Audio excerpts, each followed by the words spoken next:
Hi. When most people talk about working with AI, they just ask AI to do stuff or give it a draft and let it edit the draft for them.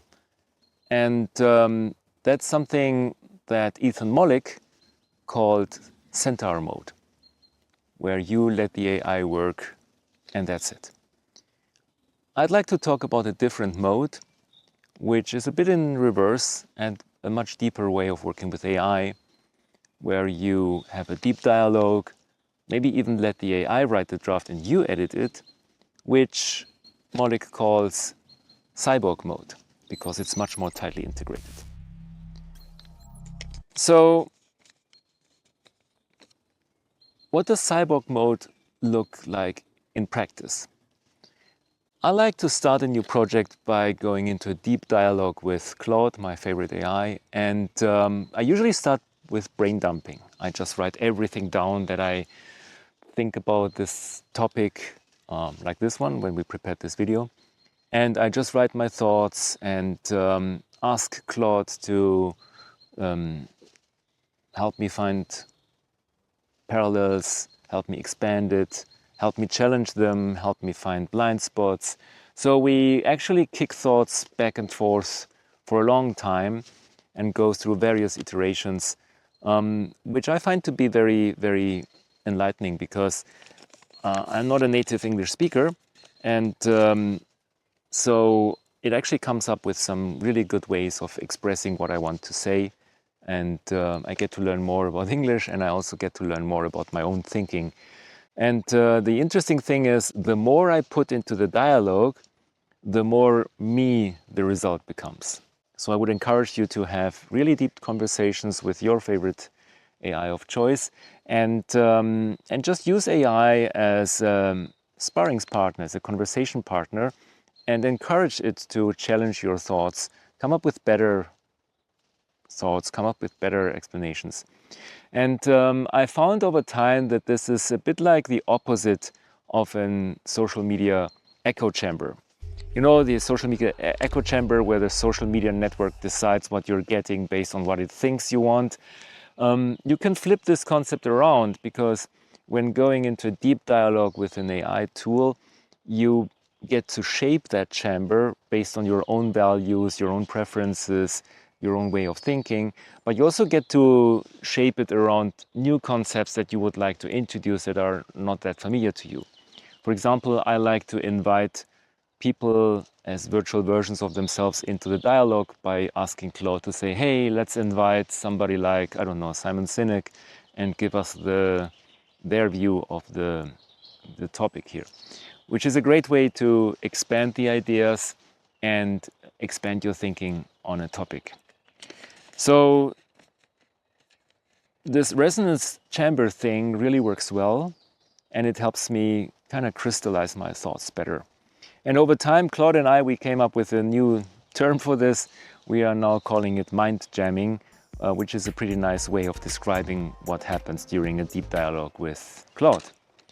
Now, the interesting thing that happens next is when, for example, when I want to write an article for my blog or a script for a video, most people would write the draft and let the AI edit the draft.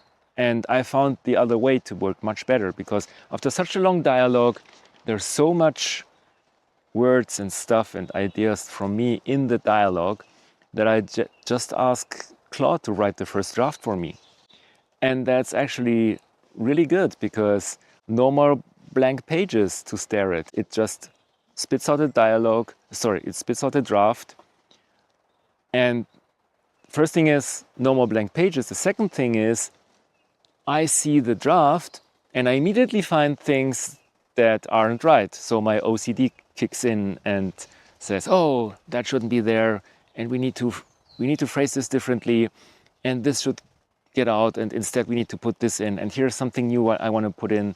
And sometimes I would even either completely rewrite the draft, or I would write a new version of the document and feed it back into Claude. So from dialogue to draft to editing, back to dialogue again, even through multiple iterations, until I get something that is exactly what I want.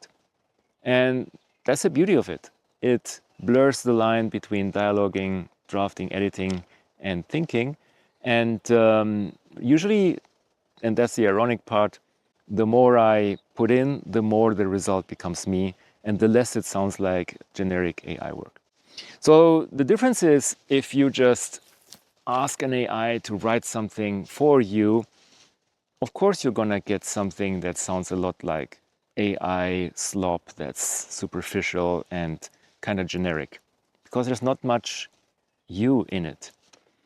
If instead you write the draft, give it to AI, that's better, but it's still very Centaur mode, because you just give it a draft and then you're done and the editing happens and that's it.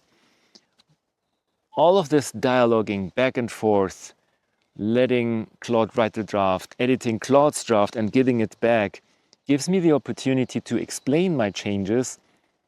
This is why I want this way. No, that's wrong because. And by explaining my changes to Claude, it can absorb much better my way of thinking, my preferences, my style.